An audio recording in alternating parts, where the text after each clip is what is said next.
Valhalla? Am I in Valhalla? What's Valhalla? Valhalla's the hall of the slain, a paradise for dead heroes. Good for you. We're looking for a place of abundance. What's abundance? Abundance, plentifulness, having a copious quantity of something. What's copious quantity? A lot of stuff. A lot of good stuff.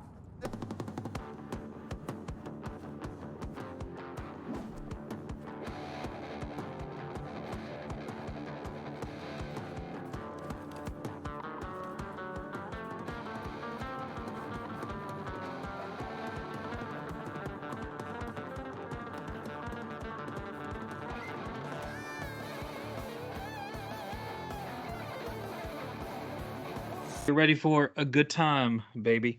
Hey, welcome to the end of the world. We are a lighthearted take on the end of the world. That's what it says on our bio. So might as well stick to that. Nice. That's the story I'm sticking to. A lighthearted take on the end times. That is what we aim for here. I mean, Hopefully you we'll just have, gently ease. yeah, just a little tiptoe into fascism. Nothing like it. There we go. There's our politics for the day, right? Yep. Tonight we are talking about, and we are ending our month of madness as we wrap up with Mad Max 5, Furiosa, a Mad Max Saga. The newest of the Mad Max movies, and perhaps maybe the last. Fingers Maybe crossed the last. that we get Wasteland, which is the one we'll talk about a little bit tonight, or we get something, from George Miller again in the Mad Max universe. One can hope. One can hope. Oh, yeah. So, yeah, that's what we're going to talk about tonight. I have had a pretty good week. And Travis, you have anything interesting you want to talk about, or you just want to dive right into this thing? I don't really have anything all that interesting for me this week. Nice. There's been a lot of the same. Yeah. That is what January is. It is a lot of the same, especially for those of us that don't give a shit about New Year's resolutions and things of the sort. Oh, yeah. No. I'm not really much of that kind of person. I just kind of try my best, goddammit. And if that's not enough, well, shit. Tell me where tell me where you could have done better in my life, fucker. That's how I view things, right? Again, the best of a bad situation. Speaking of making the best of a bad situation, at the conclusion of tonight's episode, we will face the wrath of Auntie, because she is the only Mad Max villain who walks away unscathed thus far.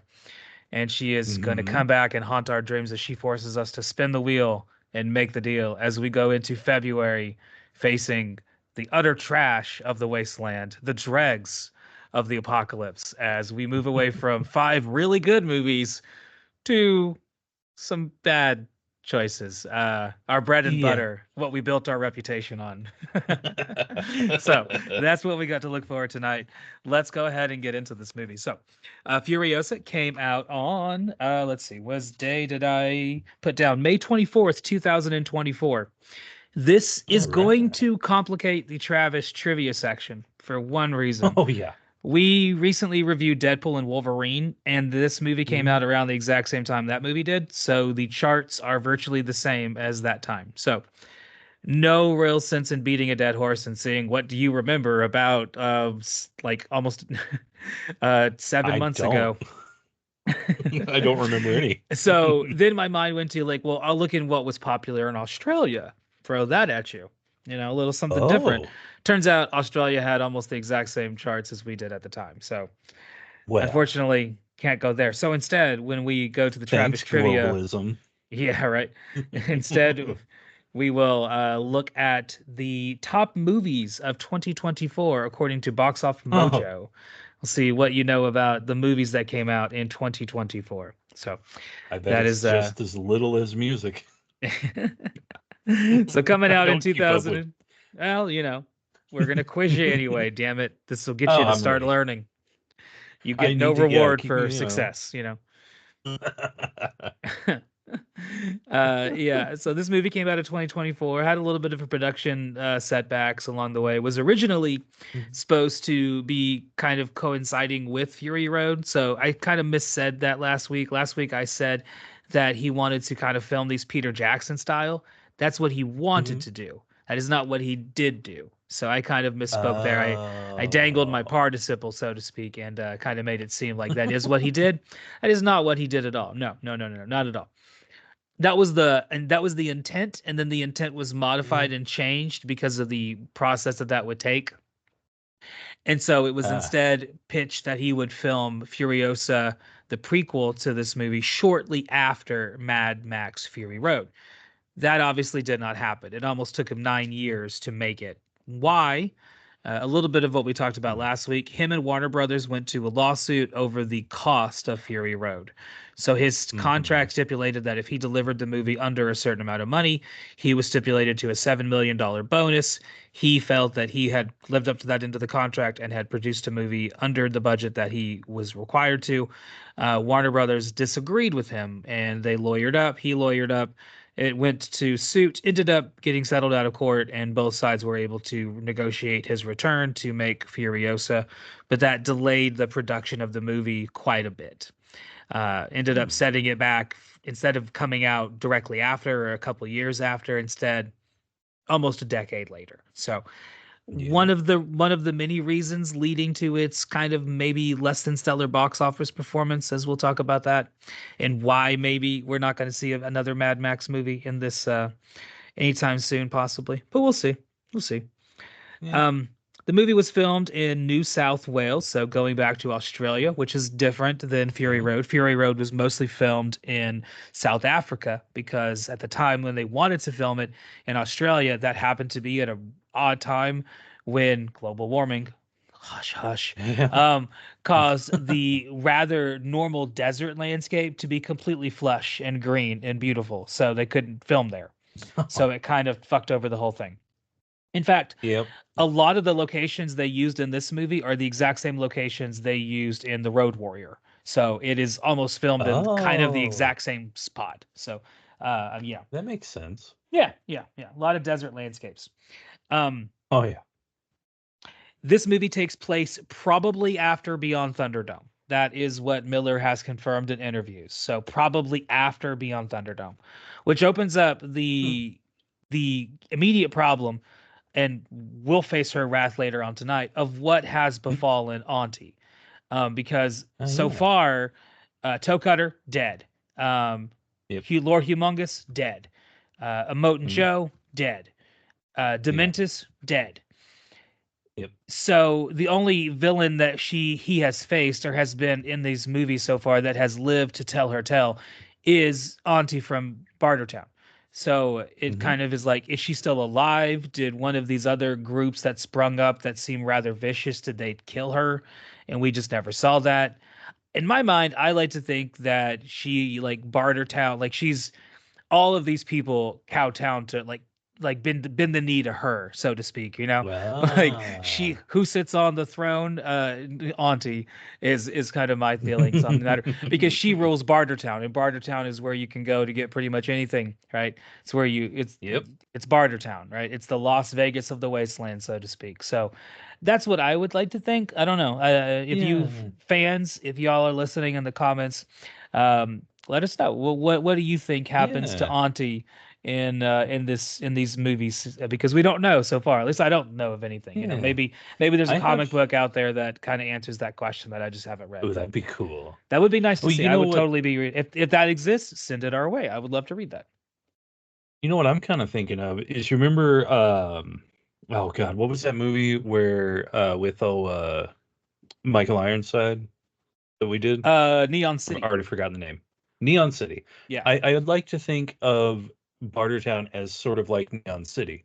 yeah. Sci-fi Like you stagecoach kind you of thing. travel to it, yeah, like Yeah, that's like the big, that's the one city like yeah. It's where that everyone's people know going. about and Yeah, people, yeah, yeah. yeah. And it I could just see that. never gets brought up here, you I know. could see that. I could see that. Yeah. So Like these are just podunk out of the way settlements, that are just helping each other out survive, but the main thoroughfare miles away. I think that makes a lot of sense. I Yeah. could also see that, yeah, kind of playing off of its Yeah. position in the wasteland is kind of, Mel said in the end, or in Beyond Thunderdome, like, if you survive Bartertown, like, it's the first thing you're gonna run into, and it's if you make it out of that, then you get to experience everything else. So I thought that was, Oh kind of yeah. presents it as an important thing. But then it's been so many years since then. It's like, has that settlement fallen?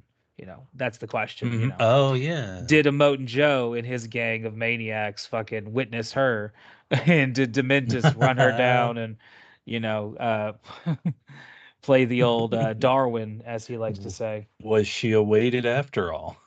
Yeah, there's all these questions that I at least have. That's Oh my two yeah. cents on it.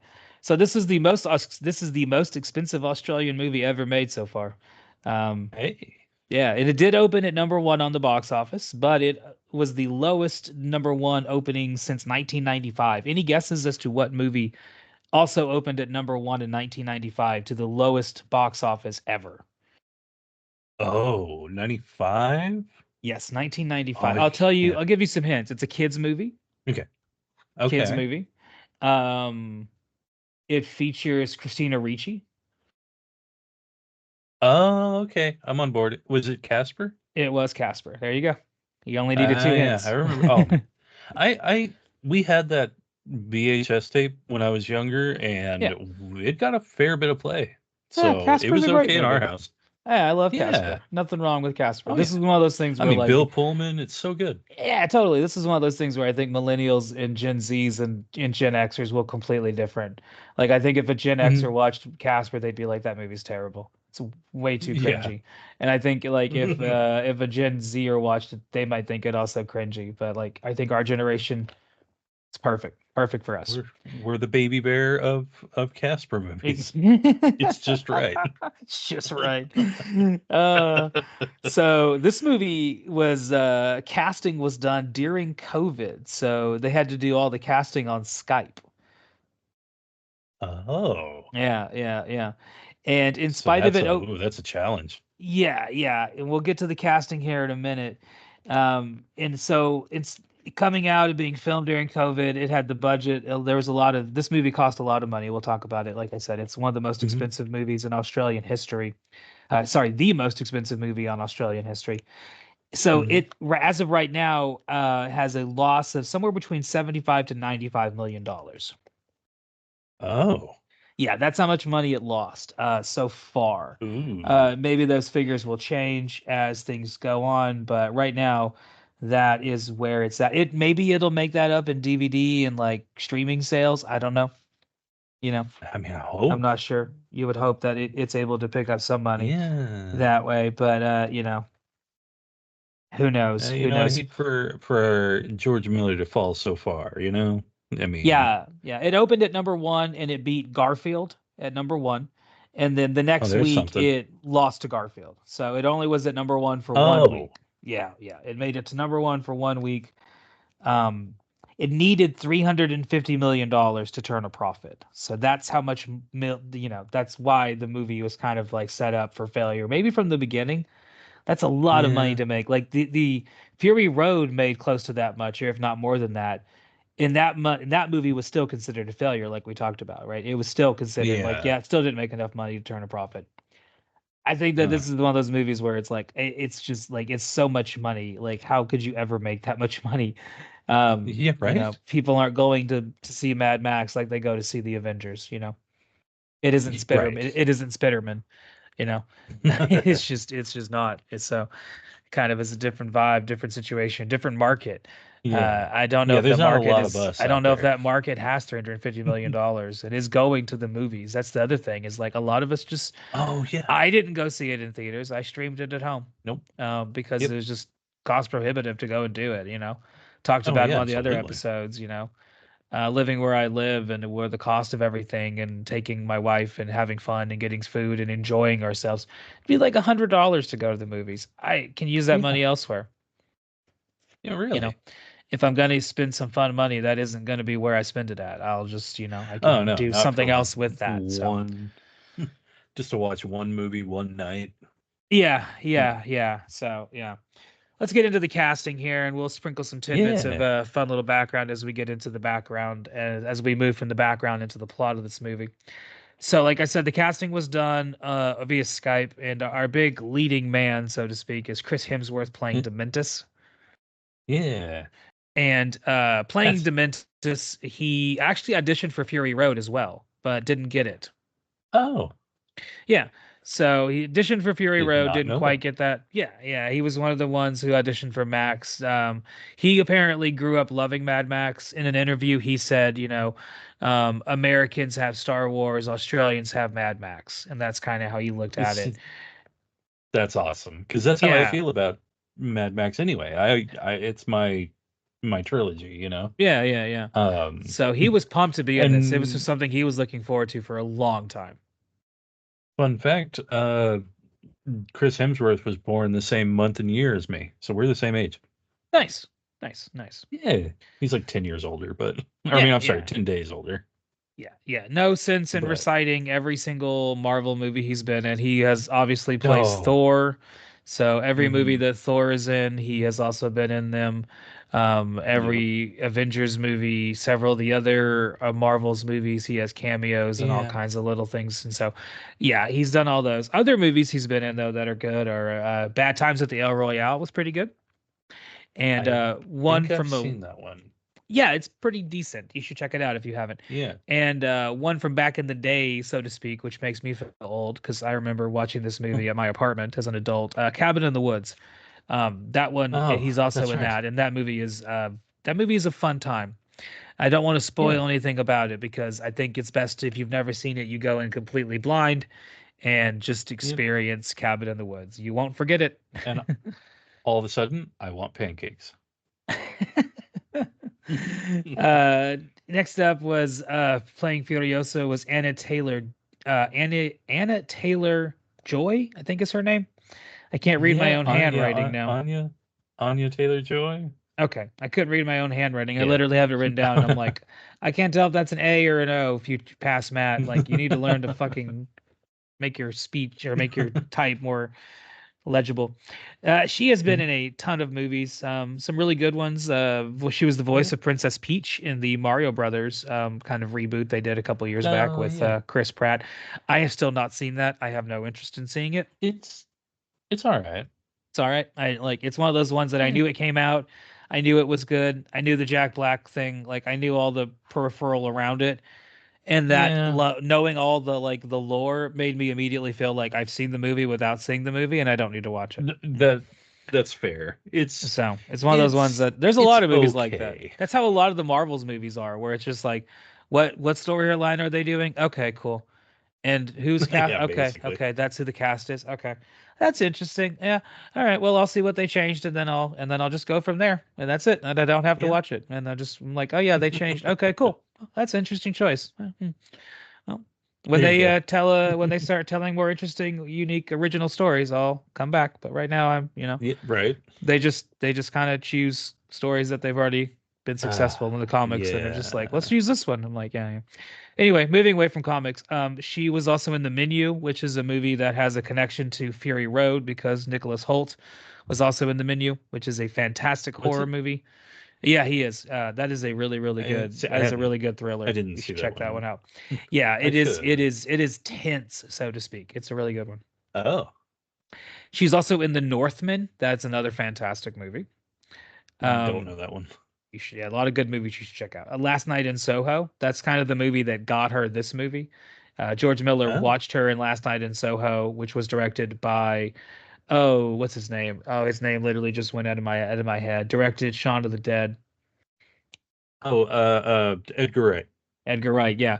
Edgar Wright directed Last Night in Soho, and Oh, he and okay. George Oh, Miller wow. talked about her performance because he was captivated by her and really, Oh, and that's we'll talk about right. why and here in a little bit and her kind of Yeah, I background haven't in this actually seen movie. that one yet. It's really good. I like it a lot. I like every Edgar Wright movies.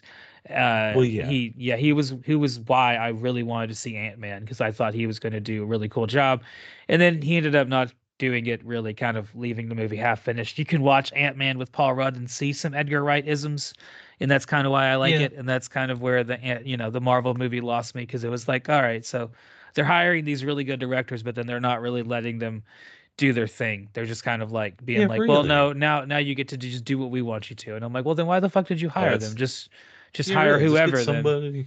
And that's Yeah. kind of what they Just get started doing. somebody They that you just can Yeah. push your own way. You'll Yeah. notice that since then, most of the directors that they hire are kind of people that cow down to them, and the ones they don't, YTT, they fire and kind of Yeah. remove from hiring them on Yeah. future projects. So kind of how it goes. Play Which ball or we'll fire you, kind of a deal. his that one he did, not the most recent Thor that Taika did, but Yeah. the that first one he did, Yeah. Ragnarok. Yeah. That was my favorite Marvel movie That was right good. there. That was good. That was good. I don't mind the But I one that came love after his that either. voice, you know. Yeah, he's very Love and funny. Thunder was He's still very good. funny. It was just you could tell he was like, I'm kind of over this, you know. Yeah. And I kind of but enjoyed the when he spirit was of it. I thought still, it was fun. It was oh a yeah, fun time. oh yeah. See, that's the thing. I just dig his style. I dig his voice. You know. Speaking of Marvel movies, she was also in the New Mutants, the one of the last Fox movies that they put out before they lost the IP to Disney. Was I that have a not. movie? Yeah, I have not watched New Mutants. I've Huh, heard I thought it bad was a things show for about it. some reason. It got literally like I think very little publicity, like virtually no press. I Oh, didn't know it came out. I was like, okay, I know. no idea about this I just movie. thought it She was then, another one of the yeah, shows or whatever they've been doing.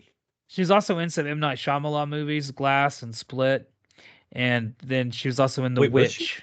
Yeah, she was in Glass and Split, I do not and remember. she's also in the TV show The Queen's Gambit on Netflix. That one's also really good. So Yeah, that's another one I yeah, never watched. needless to I say, just kind she's of been in a lot of missed movies all this stuff. I was gonna say, needless to say, she's been in a lot of movies you have not seen. Yeah. But Yep. she's very Basically. good in them. She's a very good actress. Yeah, I And need to give her a shot. she had some difficulties making this movie, and she said she's not really ready to talk about them yet, and that maybe 10 years from now Oh. she will. And a lot of it was Oh. like how intense she had to prepare for this, I feel, because she said like her directions were, so as an actress, she's used to using her whole body to emote, her face, her eyes, her teeth, everything. And then the way she has virtually no lines in this movie. She's very much Max. She has Oh virtually yeah. nothing she says, so she can't use her words to portray emotion. And then she is limited in her body because of what happens to her in the plot.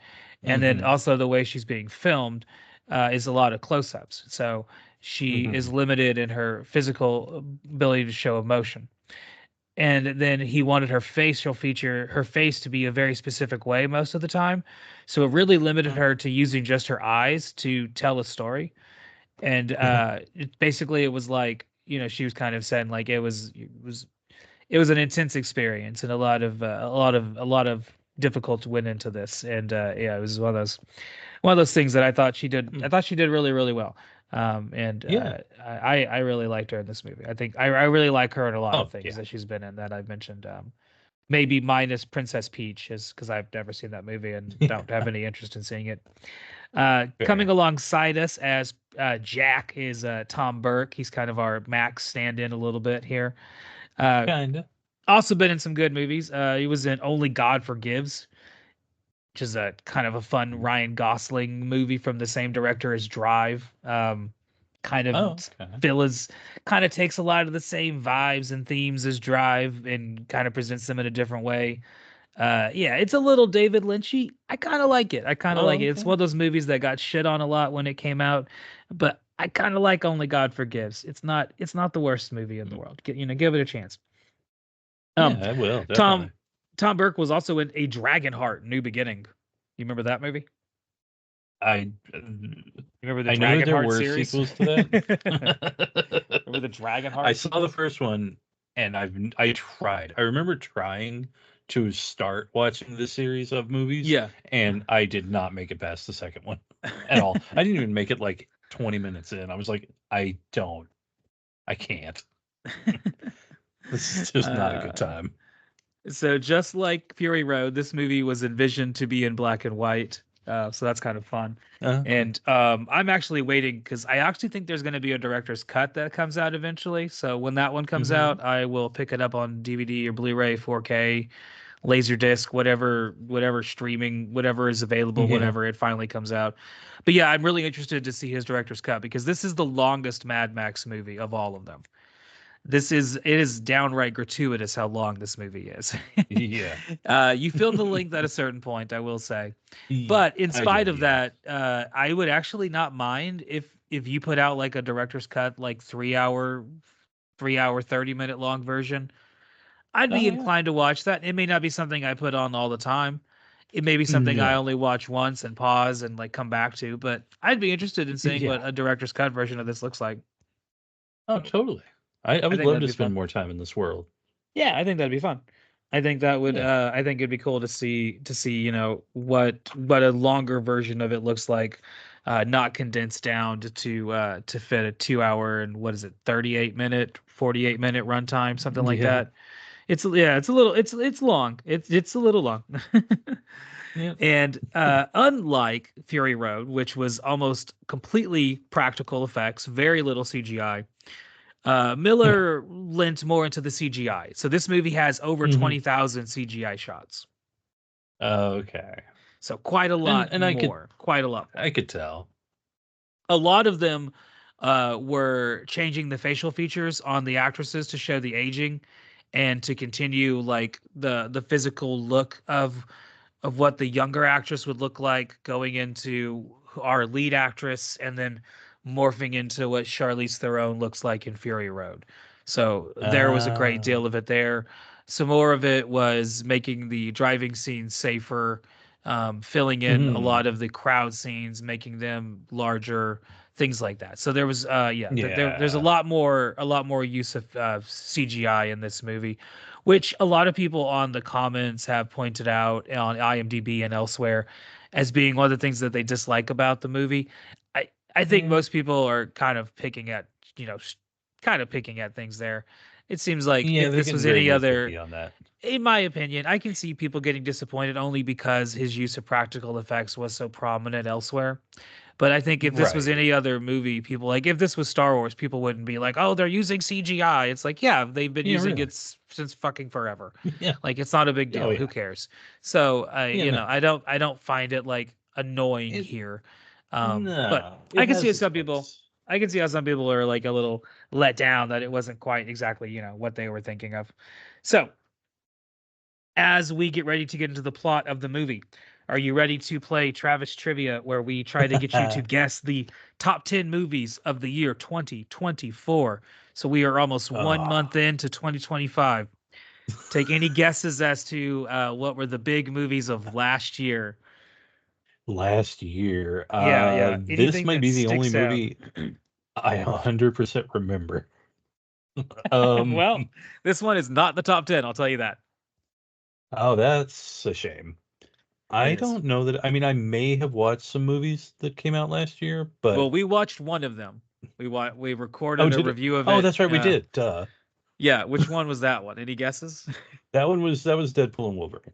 All right, Deadpool and Wolverine is number 2. Ding ding ding. It was the Oh, that was number two. second most popular movie of the year. Yeah, that movie made a shit ton of money. That movie was $1 billion movie. Wow. Deadpool and Wolverine is one of the most successful movies of all time, which I don't both know of us how I kind of feel agreed about on that. our opinion about that. Like, which was like, it was fine. It was okay. It was fine. It's fine. Yeah, But yeah, hey, it yeah, was cute. It it was was quirky. It had its stuff. apparently You it know. was what people really really liked. Any other guesses? I will say every single one of the movies in the top 10 is a sequel or a pre-existing IP. None of them are Oh, original content. Not a single one. that that's upsetting. All of them are Which sequels. is that might be why I don't know any of them. And the ones that I have seen are exactly 2. We've talked about one. Okay. Oh Lord, I don't even know. I don't even think because this past like 2024, I spent a lot of time rewatching older movies or just finding old movies I hadn't Yeah. seen and watching them. Welcome to streaming. Yeah. So Well, I was gonna exactly, say, like the day we're recording this is the day Quentin Tarantino said that the cinema has died. It died in 2019, as he said. I think oh it died well before then, Quentin. But well, oh, I think yeah. hey, we can take your word for it. Yeah, cinema is dead in terms of any original ideas coming out. All the good original ideas are going to TV, and they get more time to get fleshed Yeah. out, and then they get one season and get canceled, and that's kind of how the things go. Yeah, see that's been painful to deal with. It's very Especially upsetting. because I'm not a TV guy. I didn't grow up watching TV No, shows a I lot. grew I up watched, thinking or TV long sucked. TV series. Yeah, I know. I Yeah, I grew up was into thinking, yeah, movies. same movies. I grew up thinking the Yeah, TV, if it's on TV, it probably sucks. TV movies, get the fuck out of here. A TV movie, that movie's yeah, gonna suck. There are very few good TV movies. They always has shitty. And my mind immediately goes to the fucking Sci-Fi Channel and those fucking TV movies they oh used to yeah, churn out like for 15 cents, hmm right? yeah, Like so, it's different kind of thing. Now everyone's like, oh, it's we had a renaissance of everything's on TV, everything's streaming, and so now a lot of the stuff that used to go to the films is now just TV shows, and it kind of yeah. sucks. But well, I'm gonna go ahead and put you out of your misery here because I don't think Oh, you're I gonna was gonna get say the please, rest of because these. I think it's pretty clear. I So don't know. I mean, I might number remember them as you say them, but yeah, they well, do not come to you'll mind. know all of these because I mean you probably haven't seen any of Oh, them, that's but right. you'll know them. Maybe you've seen them. I don't know what the hell you do with your free time. Maybe. Number 10 was Venom: The Last Dance. Yeah, Nope, didn't see that one. with Tom But Hardy. I know which one you're talking about. I did not see it because I don't give a shit about the Venom movies. If you're not going to make Venom rated No. R, why the fuck are you doing it? Right? Making Venom PG-13 is like making a Punisher movie and making it PG-13. No, wait, they did that. That Oh was God. stupid. That was Oh dumb. yeah, that's No one went and saw it because anyone that read the comics knows that that's fucking stupid. Number right. 9 is Kung Fu Panda 4. Didn't know that existed. Did not know that. Number 8 is Godzilla versus Kong, which the newest one.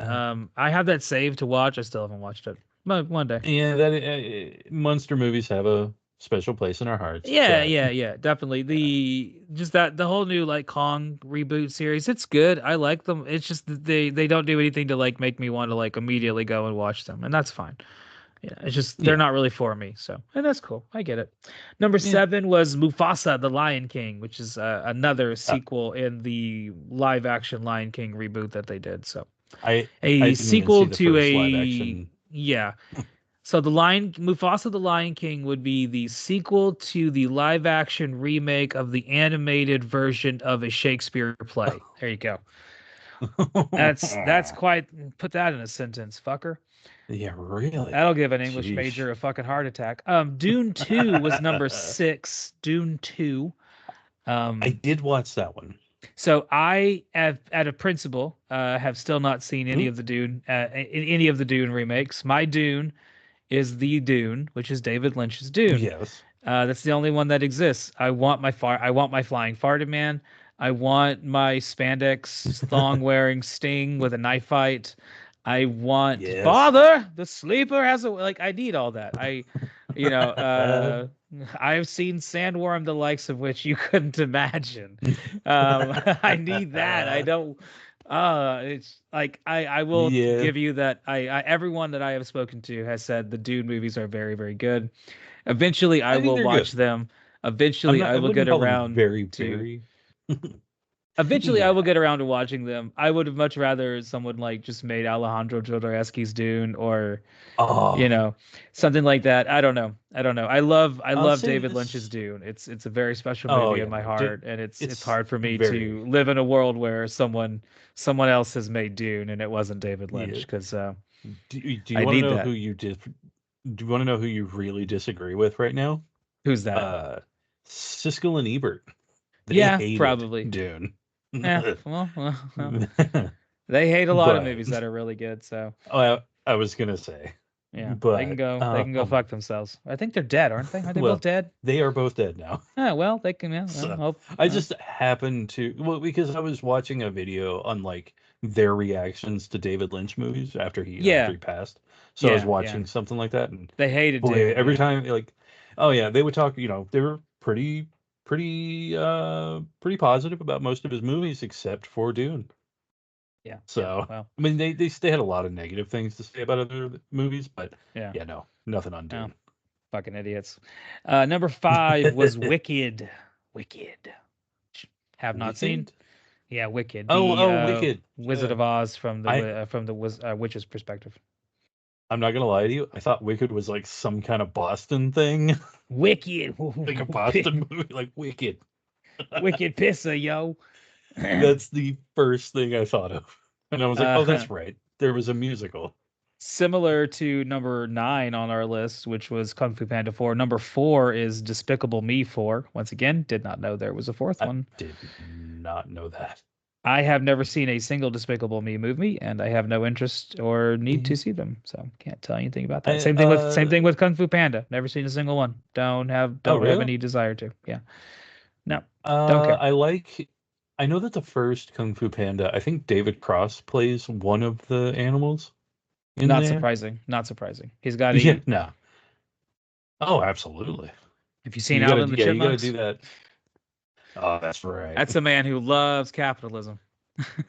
Oh, I mean, hey, it's that it's the Billy Bob Thornton way.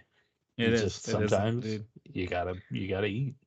Continuing our track record of numbers not exactly co-aligning. Number 3 is Moana 2. Oh yeah. Yeah. Wait. Number 2 we already talked about. Tangentially aware of Moana 2. Never seen the first one, never seen the second one. Number 2 was Deadpool and Wolverine. Okay. Number 2 was Deadpool and Wolverine, movie that we reviewed. Kind of post-apocalyptic, post-worldy, indie kind of thingy. I don't know. It was one of our bonus episodes. Go check it out. It's if you haven't, it's a fun time. It's one of our shorter episodes, just a little over an hour, which is short for us. Number 1 was Inside Out 2. Once again, never saw the first one. No interest. Oh, I think I actually did see this one. Modern kids movies just really don't do anything for me, and I have a really hard time with them. I just find them really disinteresting, and I kind of tune myself out real fast. I can see that. I think they don't grab me like the ones from the 90s do. Sorry. A lot of what I do now when I watch a movie, because I have 2 monitors on my computer, I'll just have a movie going or a TV show going, and then I'm playing a video game on the other one. So 2 monitors. Look at this fucking guy over here. Rockefeller. Motherfucking money bags. In this economy? You're the reason Pornhub got blocked. I know it. All right. Speaking of Pornhub getting blocked, let's take a little break, and we will come back and we will talk about the plot of Furiosa, Mad Max 5, a Mad Max Saga. See you guys in a minute. See you. Hello, everyone. Thank you all for listening for our month of madness as we look at every Mad Max movie in the month of January to start the year with. No better way, right? It's been a crazy year already. Might as well look at a crazy set of movies. For February, we are going to continue spinning the wheel and making the deal as we take random chances to see what awful movies we are going to watch from the dregs of the post-apocalyptic world. So thank you all for coming along, and hopefully you stick around for February as we start getting into some questionable choices. Questionable. Thanks. Bye. Yeah. Welcome back. We are going to get into the plot of Furiosa, but before we do, you just made a great analogy that we should, I think perfectly describes us. We are the orchestra playing on the Titanic as it sinks. We're just seeing the world go down around us like, well, let's talk about it. Yeah, it's been an honor playing with you at this time. Yeah. So we begin Mad Max 5 with a similar as last one, Fury Road. We get a little bit of narration about kind of what led us up to the fall. And this time we get even more than we've ever gotten before, which is kind of cool. In fact, you can kind of apply that to this movie in general. We get more than we've ever gotten before. Yeah. Last time, Gastown, Bullet Farm, these places were hinted at. Now we see them. Oh, yes. A lot of things, the green place, hinted at. Now we see it. Right? A lot of these things kind of fill in the gaps. This is, in a lot of ways, this is kind of the culminate Mad Max movie in a way. It's the longest. It kind of fills in a lot of those like holes in this timeline of a lot of things. We'll talk more and more about it as we go through there. But I like a lot of what he's doing here. So the movie officially starts with Furiosa and her sister Valkyrie, which going back to last week's episode, allegory. They're picking apples in the garden. Allegory. Yep. And Valkyrie wants to go home because she knows they've been out too long and they've gone too far. But Furiosa is a little bit hard-headed, and she wants to get this last apple, which she does. And then she decides to go and fuck with these bikers that, as we find out soon, are part of Lord Dementus's gang. This, unfortunately, is her undoing, as she is found out while she is caught running from these bikers as she cuts their brakes. And then we get the first of our chase scenes where Valkyrie goes and tells the village what's going on. And we get what is called Furiosa's mother. We don't know if this is her actual biological mother or if this is just a village term that they use for each other. We do not know. But her mother begins chasing her down as Furiosa is in transport to Lord Dementus for reward, so to speak. Actually, fun fact, Lord Dementus here, played by Chris Hemsworth, his wife is the woman playing the mother. That's after Furiosa. So, yeah. Oh. Yeah. Did not know that. Kind of interesting later because he kind of crucifies her. So there's that. So she refuses to give her name or say where she's from. And this becomes important in the plot because the girls from the Green Place make it very, very clear that they don't want anyone that has seen the girls or the Green Place to live. They want them all to die, so that way with their death dies any knowledge of the location of this place. That's kind of the idea. And so her mother kind of works to that fact. She snipes them off, kills them, steals their bikes, proceeds to chase them, as the movie begins. And so we have this real kind of tense chase scene to start the movie with. And it's a different one than we've seen in the Mad Max movies before. Yeah. Very entertaining. Yeah. So the two bikers really think that they're going to make it all the way there, and they almost get there. She takes out one. And right as one more is about to get to Dementus, she's able to silence him, so to speak. Yep. Yeah. So a really, really good opening, and kind of sets up the movie for what you're going to see with Furiosa's backstory as to how she gets to Lord Dementus. So she's brought to Dementus, who is at first dressed in almost all white, which... Once again, allegory, right? This is a simple allegory. It's old Wild West samurai movie allegory. It's as old as the tale of time. White symbolizes purity. The move to darkness or red or any kind of contrasting color to white symbolizes, the depravity of a certain character. You'll see this in like Western movies. The good guys wear white, the bad guys wear black hats. Samurai movies too. The bad guys typically wear black robes. The good guys typically either don't wear any robes, or if they do, they are more of a neutral white color on screen. You see this, it's just a very, very common visual way of storytelling. And so when you first see Dementus, he's almost dressed in all white, and he seems almost very kind to the girl. He wants to know where she's from. And he wants to know her location and her name, but he seems rather okay with her not telling them that information because she sees, as she is kind of getting freaked out by all these people continuously asking her where she's from, because the guy said that it was plentiful, which immediately tips off all of Lord Dementus's bikers that they want to go to this place that is plentiful. And so they are very much after her information. Dementus says, hey, you don't have to tell anybody anything. In fact, why don't you just stay the night? We'll take care of you. We'll bathe you. We'll make sure you're okay, feed you, and then, we'll go from there. So that's kind of where we get to for the next part. However, it doesn't last very long because, she immediately is able to get almost freed by her mother. Almost. Yes. Almost. Yeah, her mom was able to break her out in an almost very Star Warsian style. You could definitely see George Lucas doing this in one of those movies. She sneaks in under the guise of another one of the bikers that's part of the group. This is able to then get a little short for a biker. Is that what you're saying? You look a little short. um, yeah, so she's able to get in there and get her daughter back, and they're almost able to get to safety, but she realizes this isn't going to work, and so she tells her daughter to promise her to just keep going until she gets back to the green place. Hmm. Furiosa does not do that. Instead, No. she goes back and she sees her mother and what's happening to her mother, which is basically she's kind of being crucified, so to speak. Yeah. Very kind of It's fucked up, and you see immediately like how demented Lord Dementis is, as yeah. he kind of immediately gets a lot of fucked up things happening as he makes her Yeah. basically watch her mother be crucified.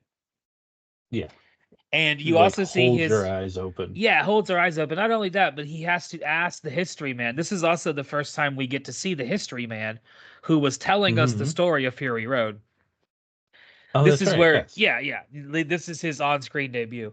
He tells us, and he has all, he's like, his whole gimmick is he's basically a walking dictionary, and he has Yeah. tattooed all of the information he has learned about the world, past and present, onto his body to work as like a functional dictionary, which he even says to Furiosa, like, make yourself useful, and they won't dispose of you, right? Hmm.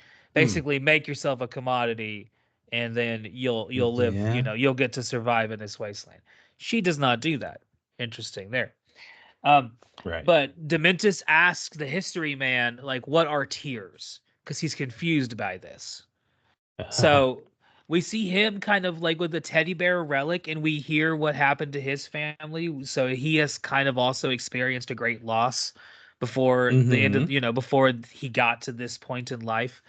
And he, whatever bit of humanity he has, is starting to shed away, so much so that he has to ask to be reminded of what tears are.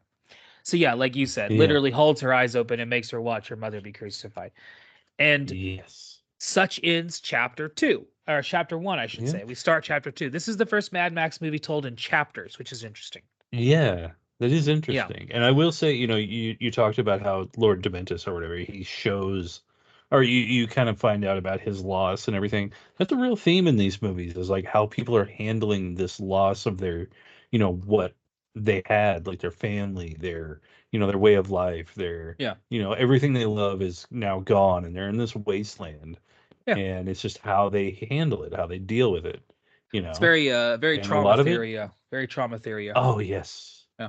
And a lot of people don't handle it well.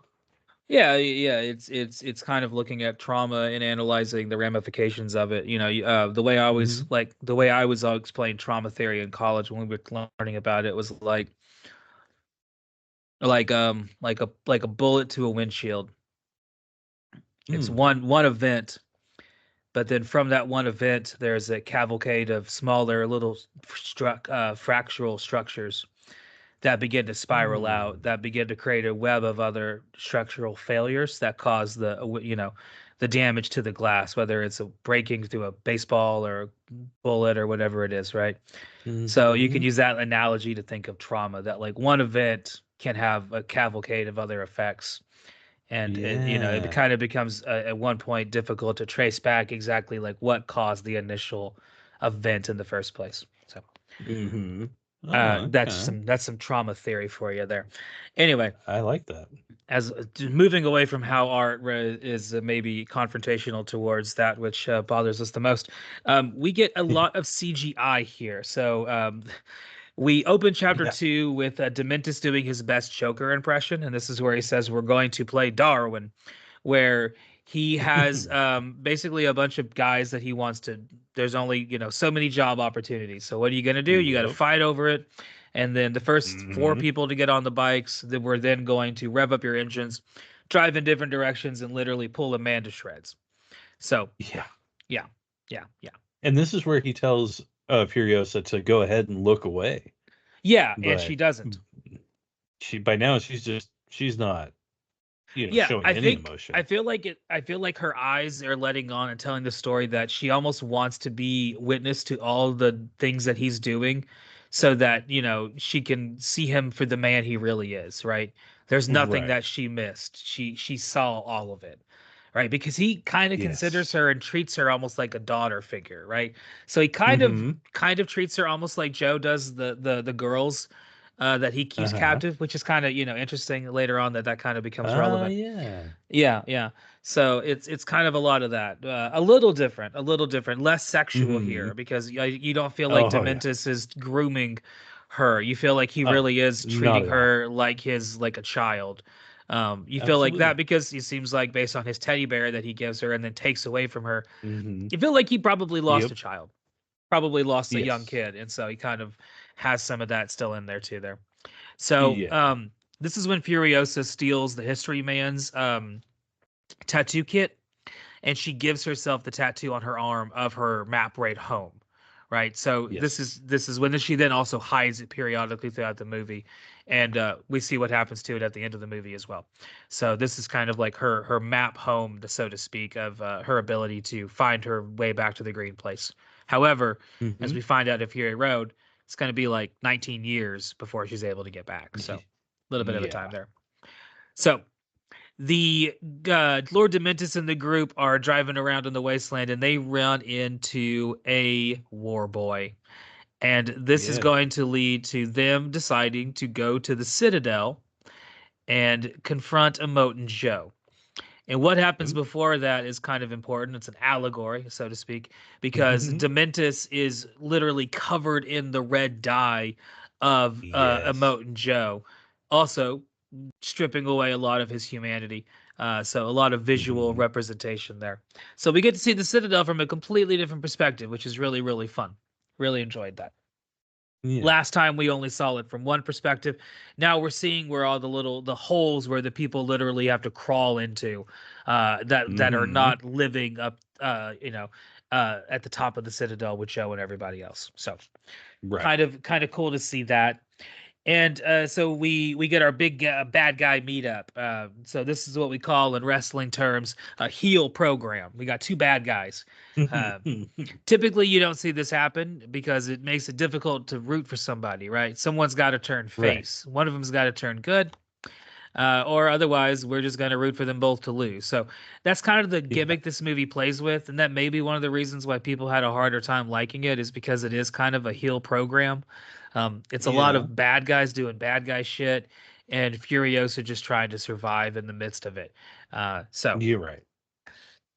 This meeting of the bad guys does not go quite well, as Joe shows his power by having one of his war boys suicide bomb Dementis, and then they start all out combat, and Dementis immediately realizes he is overmatched, and he loses the battle and flees and gets out of there as quickly as he can before he is completely able to be defeated, and he decides to regroup and replan another assault. This time, the second assault involves using a little bit of subterfuge, a little bit of the old Trojan horse fuckery. Yeah, because this time he goes to Bullet Town, right? He goes to Gastown. Gastown. Yeah, he goes to Gastown. Oh, yeah, that's right. Bullet And Farm. he realizes, he sees Joe's rigs leading a convoy. Leading a convoy to Gastown, and during this convoy, he decides, well, we can go and we can intercept that, and if we pretend that we are arriving or being assaulted, and we need, in there, then they'll let us in, and that'll be enough for us to be able to, break down the gate and get in there, and it works. However, he does have to kill some people. This is where you also see where he's not the only leader in this group, Octoboss. Yeah. Yes. Octoboss literally looks like he could be a Metal Gear Solid villain. Oh, absolutely. Yeah. That. Speaking of Metal Gear Solid, Hideo Kojima loved this movie. Loved it. Oh. Yeah. Awesome. Loved it. Thought it was great. But yeah, they paint some of the guys up to look like war boys. Yeah. They get on that rig, and they just sort of have a little mock battle. And it's interesting. No, go ahead. Sorry. Oh, I was going to say head towards Gastown. Yeah, no, what I was going to say is it's interesting that Dementis is his connection to the History Man, and then his usage of history. Like, he uses the Trojan horse from Greek mythology. He uses Caesar and references to Darwin, and when he talks in an elevated way and he uses words he doesn't fully understand. It's really Mhm. curious how he uses history as almost like a weapon, right? Where he uses Yeah. yeah, it's curious. I like it. I like Yeah. Dementus as a character, as one of the newer characters and one of the ones that talks the most of any Mad Max villains, even Yeah. more than Tina. Um, I like his brutality. I like that he has a reason to be as brutal as he is, and I like Mhm. at the end that he invokes a lot of questions of Furiosa, rather than just being like a bad guy that she kills, and you're like, he's not a Moten Joe, right? He's a different No. kind of thing, and I like that. He's Yeah. cool. He's a completely Oh, different kind of absolutely. character. Excuse me. So they take Gastown, and then after taking Gastown, Dementus wants to chalk. And so they Yep. have another meeting of the bad guys, this time a little bit more peaceful. And this Yeah. is also the second time you see Joe's other kid. So in the first movie, he has the two kids, and then there's one more that we don't see.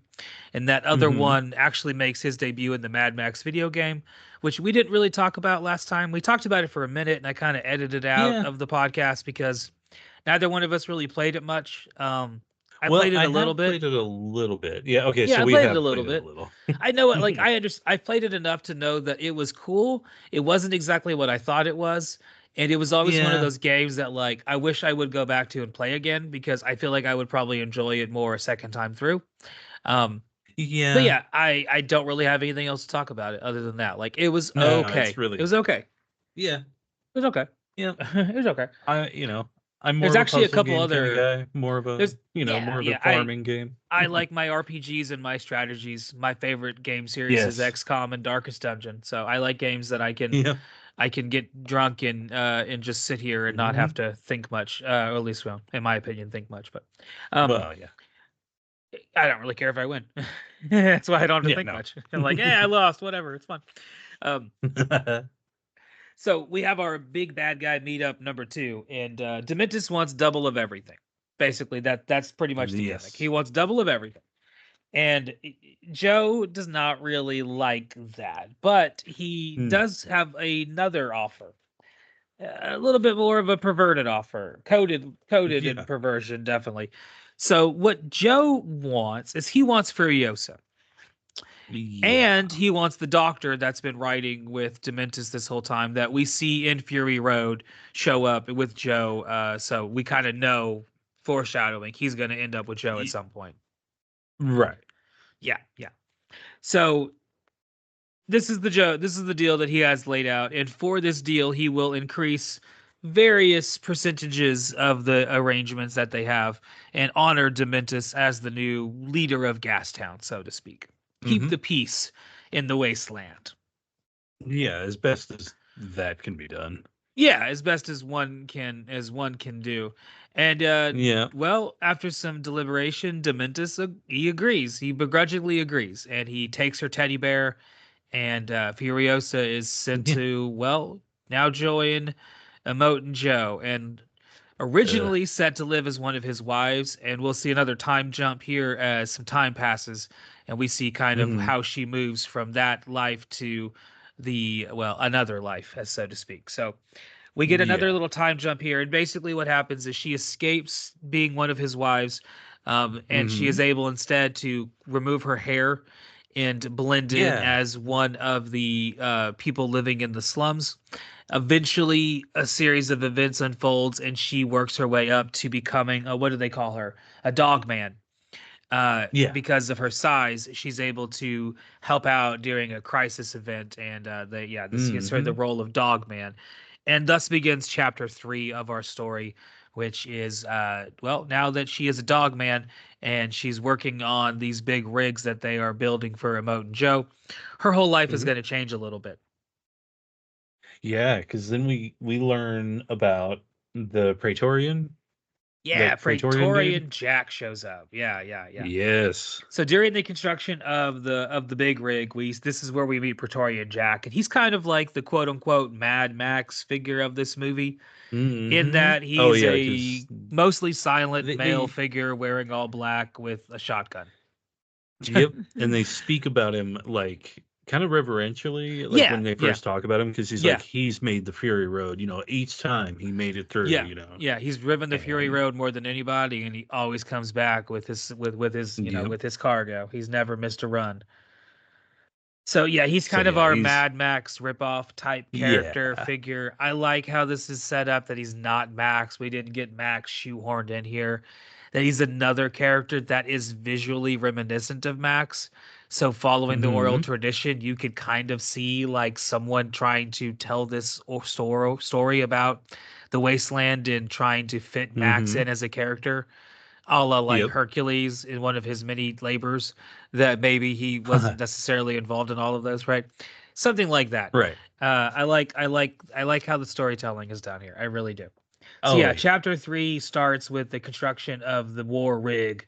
And this is when I was telling you before we started that all I could think about from this point on was, God damn it, we got ourselves a convoy.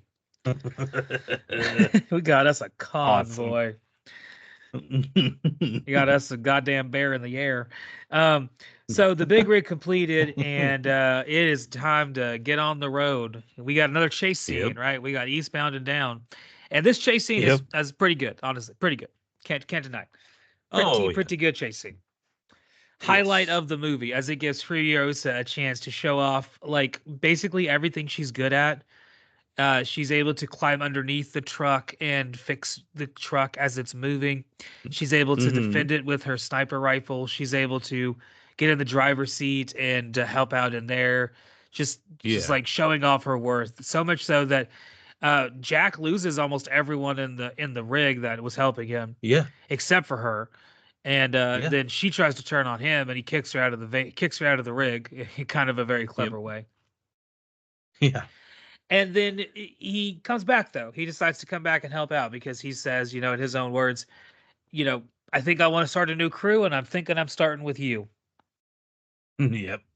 And thus begins a kind of tutorship love affair kind of Yeah. thing they have. So Yeah. It's apparently, very so platonic-ish, maybe. yeah, so apparently, well, a lot of that's the actors. So apparently, Miller envisioned it being far more of a romantic thing. Right. Oh. He wanted there to be a relationship that I guess was there was less nuance to. That it was more like Okay. when he dies, spoiler alert, that, Yeah. Furiosa would feel it because, there was a romantic bond there. The Hmm. actors, the two that we talked about already, they fought back against that. Furiosa and Praetorian Jack's actors both thought that the romance, given the context of the wasteland and their characters, would be far subtler than that. Like it would be something that they're hints at, but that they're both waiting until they're in a safe place to think about, right? Like they're maybe Ah. when they get to the green place, they finally are going to kiss each other, or when this happens, Right. they're finally going to do something like that. But right now, it's just not something they're thinking about because they're just trying to survive. So, Right. and they got their way. Like they fought for that, and Miller gave Uh, in, and he kind of changed the script to fit that being a more nuanced relationship as opposed to just flat out like they love each other, right? You can definitely feel that yeah. love, but it's hard to hmm tell from the movie if it's a romantic love, if it's a you know different kind Like of trying to sibling type of thing, sibling, or or like brother sister uh, love, yeah, uh teacher student, or that kind of something like thing. that. Yeah, something to that effect. Yeah. Yeah, like It's like like a Batman Robin sort of yeah, thing, yeah, or something like that. Like they're a good team kind of a thing. Yeah. yeah, There's a lot of different ways I like there's a that. lot of different subtleties that they're kind of built into their performance that kind of add to the Yeah, that's relationship having some different layers to it, which is really really good. I think that their performance, yeah. especially the actor behind Praetorian Jack, he really liked doing this role because it was his first time getting to play someone that wasn't really a bad guy. He kind of has built his bread and butter on playing mostly bad guys. Oh, So kind of getting to play something that isn't a bad guy for once, right? He gets to play a noble character, yeah, a hero, so to say, right? right. So, I like would I say, said, this chase scene is really good, and well, now we got a whole new crew because Furiosa is now part of the rig. She's part of Jack's crew. So yep. this is kind of how we see her story unfold, where she is now part hmm of this group, And this is how we go from her being kidnapped from the Green Place, taken to Dementus, living as his child for God knows how many years of pain, Yeah. moving into being one of Joe's wives, freeing herself from that pain, blending in with the livers of the Citadel and all of Joe's Yeah. agony, and then moving into this new role as working on these rigs, and now kind of finding herself in this new position as Jack's kind of right hand man. Mm-hmm. So she is joining Jack on his crew, and this is also where she starts to develop a little bit of a limp, a la Max there. So kind of Yeah. some clever foreshadowing there. And this Mm-hmm. is where we get to Bullet Farm. And this is also where Jack gives her a sawed-off shotgun, also very similar to Mad Max or Max himself, right? Very. Yeah. Exactly. Yeah. Yeah.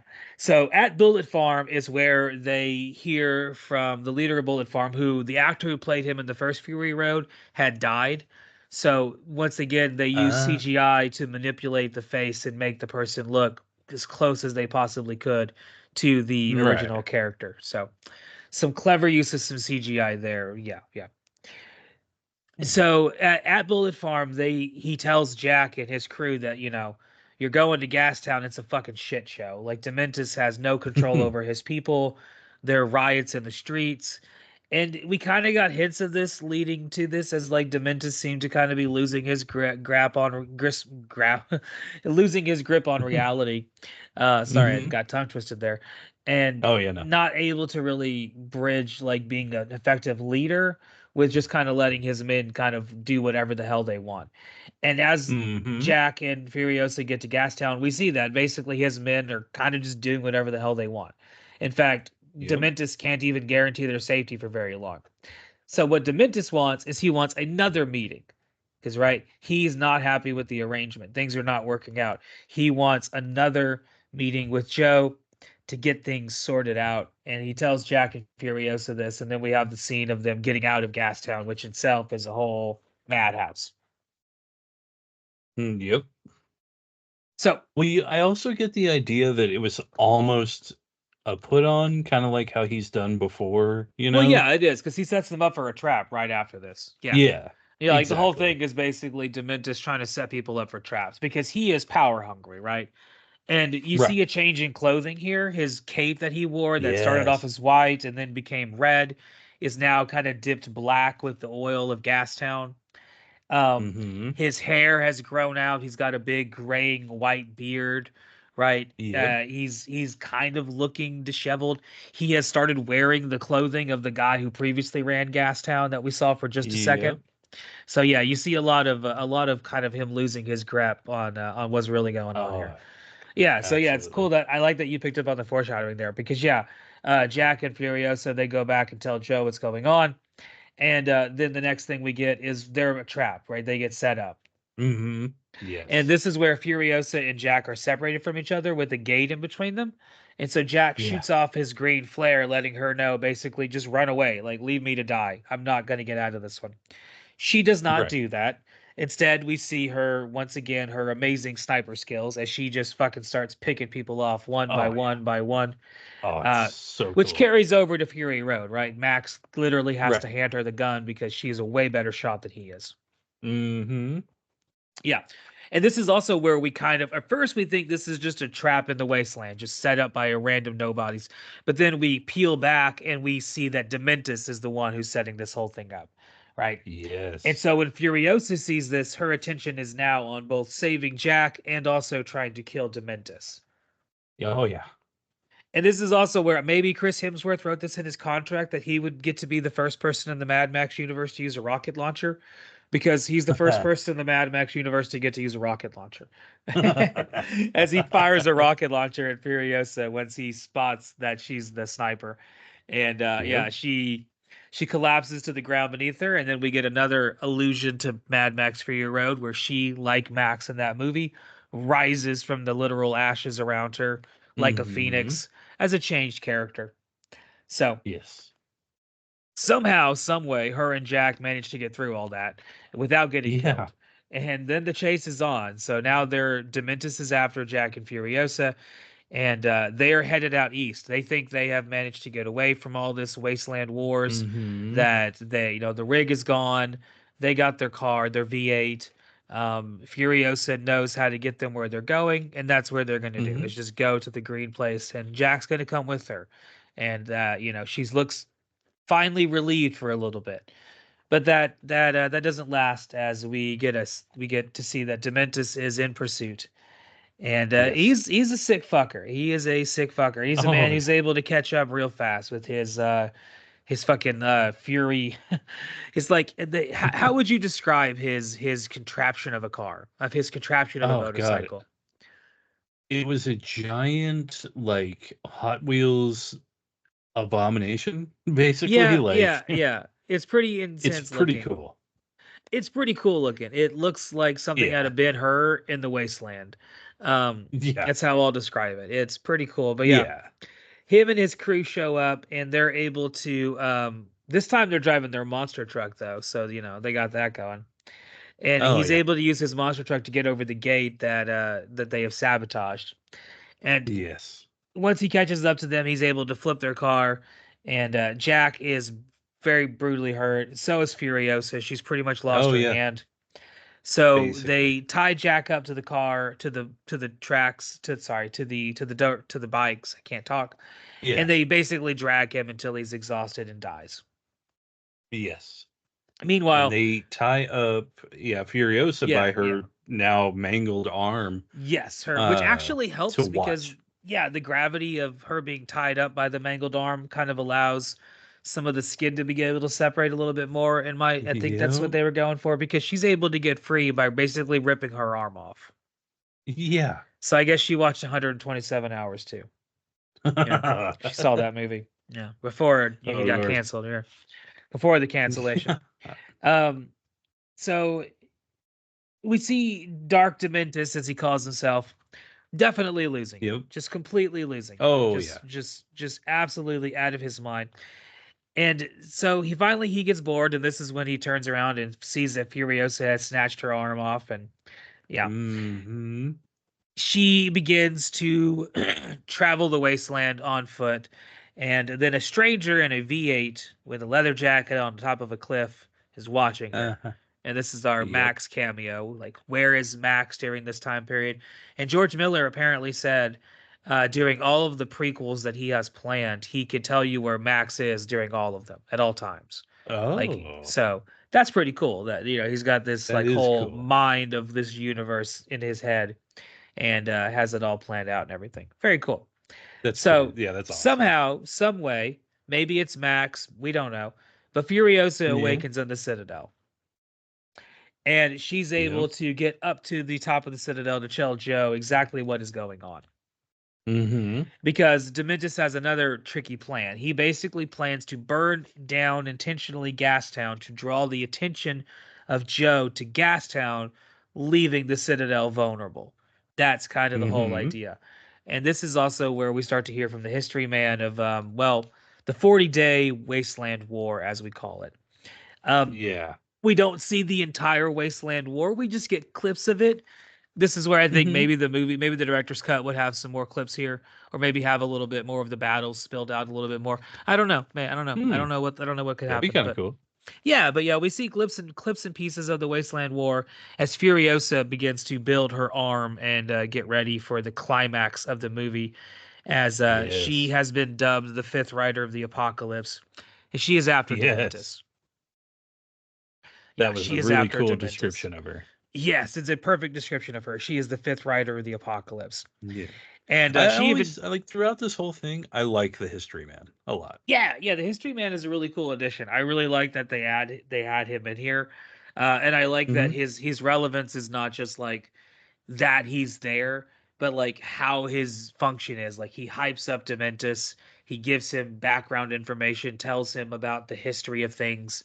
And then Mm-hmm. presumably is doing the same for Joe at this point in the story as well. So Right. kind of interesting how they do all that. I like how it Yeah. how they all set it Oh up. yeah. And yeah, she's after Dementus, and Dementus is still losing his fucking mind. And Oh yeah. well, she finally is able to catch up with him and in her car. And after some memorable exchanges about loss and some punches to the face, and Dementus Oh kind yeah. of waxing philosophically about the wasteland and Mm-hmm. about life and loss and what it means, he finally asks her if she can make it epic. Right. In his opinion, I Yeah. guess, meaning that like if you can't stand out in this world, then you'll just be forgotten about. So, she needs to Mm-hmm. stand out. And I love how this movie takes his death, because the history man is like, some people don't like the fact that she just shot him in the head. Yeah. Right? Some people, and then it goes through the different versions of what could some people think that she did to him, where she crucified him, she ran him to death. She did all these different things. Um, Mm-hmm.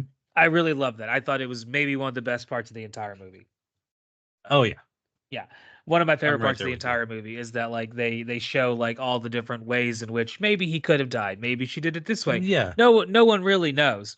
But the one she told Yeah. me It's for just sure is that she did this. yes. But we also know that she virtually talks to nobody. So did she actually talk to him, or is he lying? Yeah. Right. History Because has a why way would of she? lying, as we have known. Oh, absolutely. Well, yeah, and that kind of goes. It shows He's one you history man, right? And using the Howard Zinn kind of approach, right? He's presenting one history. maybe right. there's Exactly. multiples that have yet to get written down in this wasteland. Yeah, but the only moving Possibly. train is in Thunderdome, so Yeah. they can stay kind of We neutral. Anyway. we do learn what actually befell Dementus is even more intense, and that is that Oh, she planted a tree from him. So yeah. allegory. Yep. Yeah, so she plants a tree from him that she uses to get fruit from.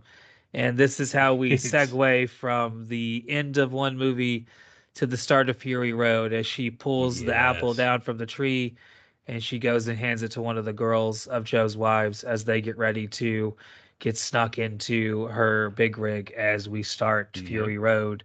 And then we end the credits with scenes from Fury Road and little Easter eggs here and there, and then end with an homage to Nux being maybe potentially the next character we would see in some form or another. But like I said, Yeah. maybe we never see that ever Mm, again. Who knows? who knows? Who knows? If we never see any new Mad Max thing, I feel pretty satisfied with the world as it is. Yeah. So But overall, I would always be happy yeah, I was gonna for say more. overall thoughts. Overall thoughts. What you want to go first? Go ahead. Overall thoughts? I'll go ahead and go first. I will say I get how a lot of people could see this as kind of trailing behind as far as in quality to Fury Road, because Fury Road, I mean, it's just one. I mean, the main thing about it is it's just one long chase scene, and it's amazing, and Yeah. it's really hard to beat that.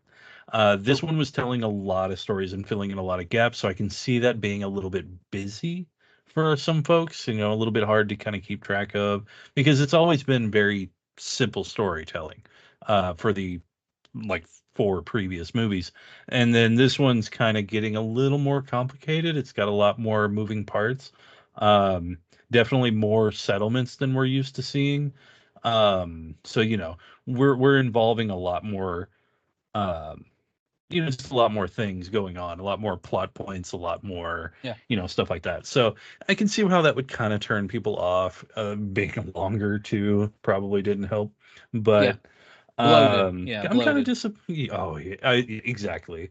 Now I'm a little bummed out to hear that it was that much, you know, not well received, I guess, or like Yeah. didn't really carry with it as much. But honestly, I think if that tells us anything, I think we just need to scale way back with movies, going Yeah. forward, because we can't keep doing the Marvel thing with movies. That's just not going to work.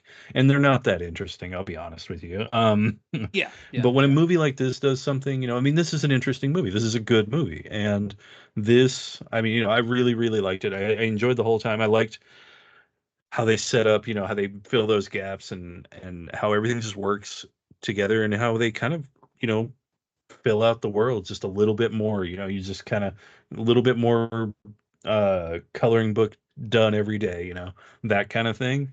Because it's a beautiful world, and I mean brutal, but also kind of beautiful. It's awful, but there's just I don't know. There's just something to it that I've always really liked. So, you know, I definitely I think while this is probably going to be my least rewatched movie of the Mad Max movies, Yeah. um, I'll still come back to it. Yeah. All right. That's good. I like a lot of the same Yeah. things that I wrote down. Yeah. Same. It's probably going to be the one I watched the least, and a lot of people online said Mm. it's worse than Beyond Thunderdome. I don't think it's worse than Beyond Uh, Thunderdome. I think it's better than no. Beyond Thunderdome. It's way too long.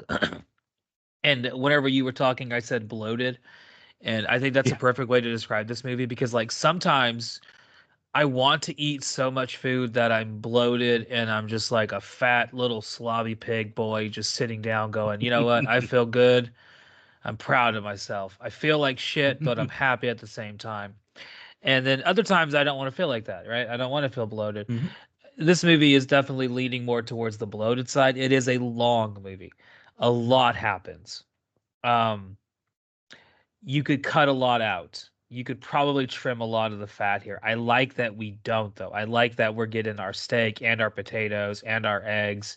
And hey, here's a side of gravy and biscuits. And you got some dessert coming. Like it just keeps on going and going. It's a lot, but I really enjoy what's here. I like the story a lot. The performances are really good, especially the actress behind Furiosa and Jack are very, very good. Chris Hemsworth, I thought it was fucking evil as hell as Lord Dementus, but he gave it like some weight and some reasoning, and it wasn't just a villain to be a villain, right? He was a Mhm. well-developed, well punctuated, well thought out villain in this world, and I really liked him a lot. Um, yeah, so it is the longest of the movies, and it's the one I'll probably watch the least, just because, like we said about its length, is a little intimidating.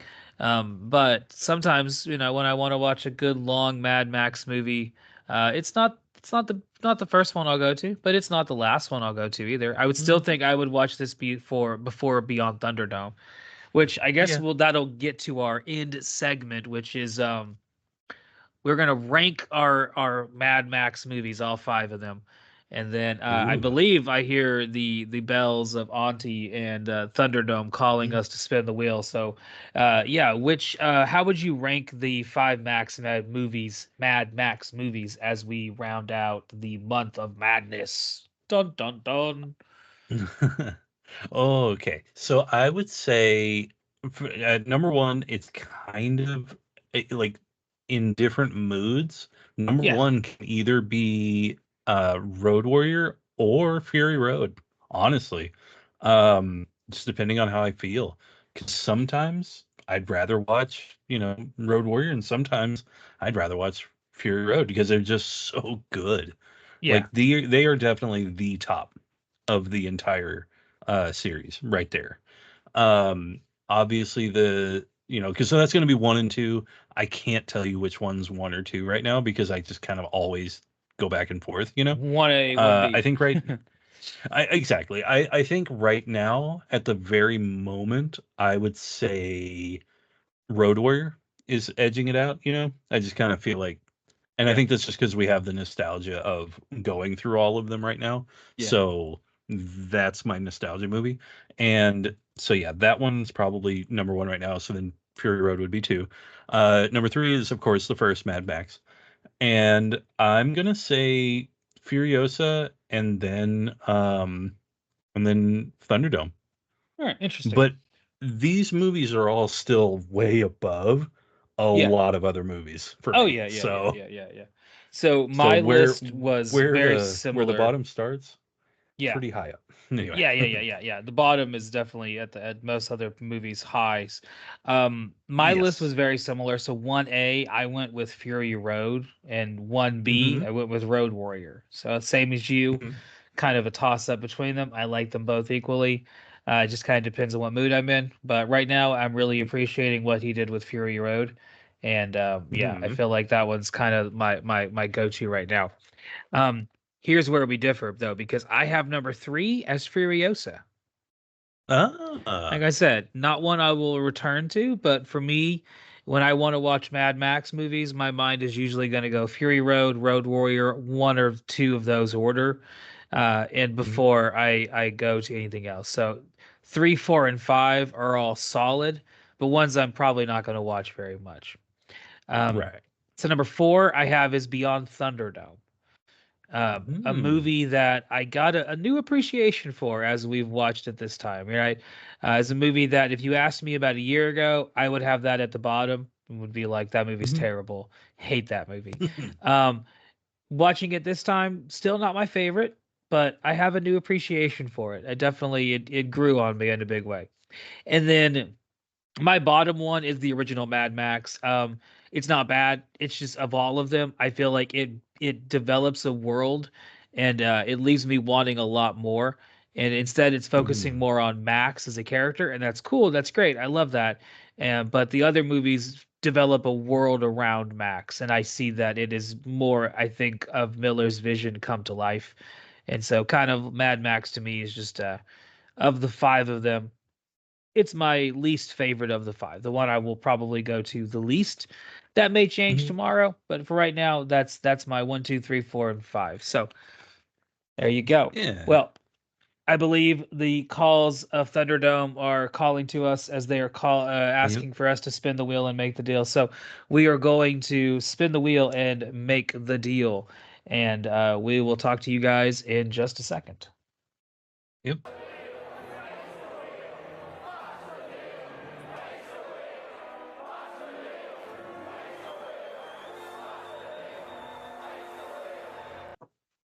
All right. Well, Travis, Auntie is calling us, and we have broken the deal. Right? We made a deal, and we broke that deal. We busted a deal. Our deal was that we would have guests on for these episodes, and that was the deal we busted. And so now we must face Auntie's wrath, and so we got to spin the wheel. We got to make the deal. So I have 10 options for what we will review next. Going back to our roots of just choosing randomly with no order here. So I will read to you our choices. These are, well, one of them might be considered good. You know, we get one option, just like Max. We might get the gulag where we just get to hopefully not die. So here are our options. Beware the blob. Okay. There you go. Post-apocalyptic command shark. Are you? Let that sink in for a moment. Post-apocalyptic command shark. There you go. Oh boy! I'll let you. I feel like I've seen the movie already just by hearing the title. Zigzag and ping pong off the top of that scalp there. After Earth. After Earth, a movie that we have mentioned a few times. But yeah, there's that one. Darkest Hour. The Darkest Hour. I don't know if I know that one. You'll know a few of the actors in it. That's for sure. I think Mr. Miller Hirsch shows up. Oh. This one would be our gulag option here. Solar Babies. Oh, hell yes. So that would be your gulag option. Hopefully we get that one. I genuinely love that movie. The Omega Code. Speaking of TV movies. It's a TV movie from the late 90s, early 2000s. There's actually 2 of them. We have eventually we might watch both. We'll see if we spin the wheel and make the deal. Land of Doom is our next one. Ooh, that sounds promising. Next one is DEFCON 4. Okay, so kind of a low defense condition. So let's presume that the authors and writers of the movie don't understand how the DEFCON system works. Let's assume they mean the inverse. DEFCON 1. I mean,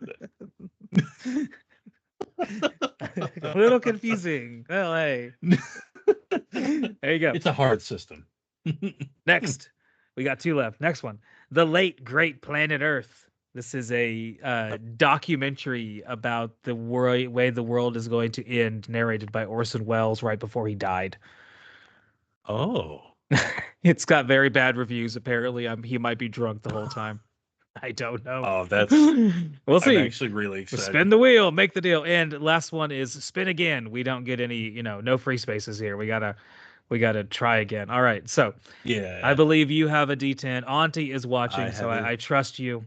You roll that that dice, and I will tell you what we get to watch for the month of February as our first movie.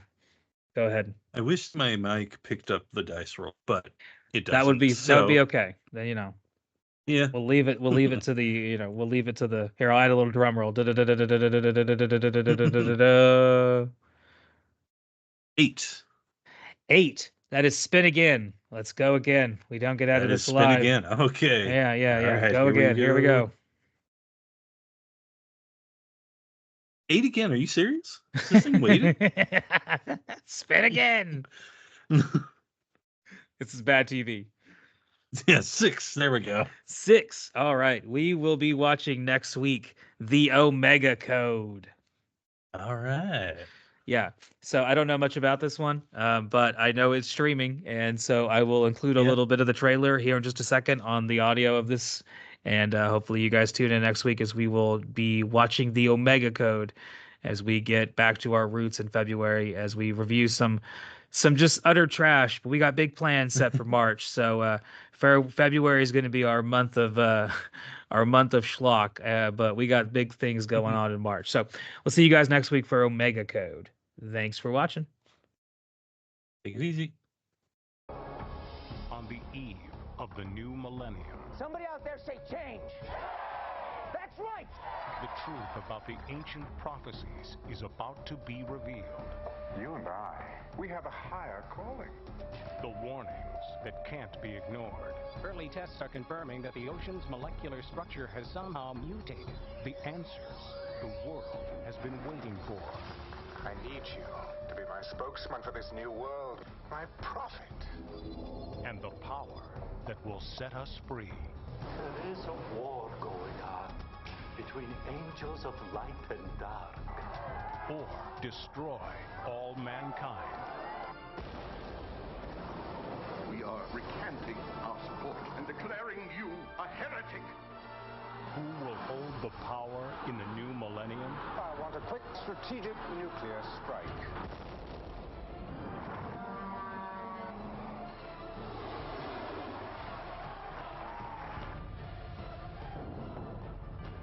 Prepare yourself for the revelations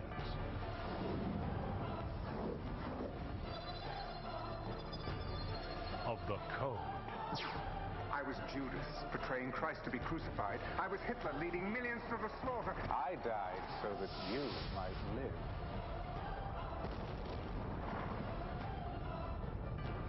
Casper Van Dien,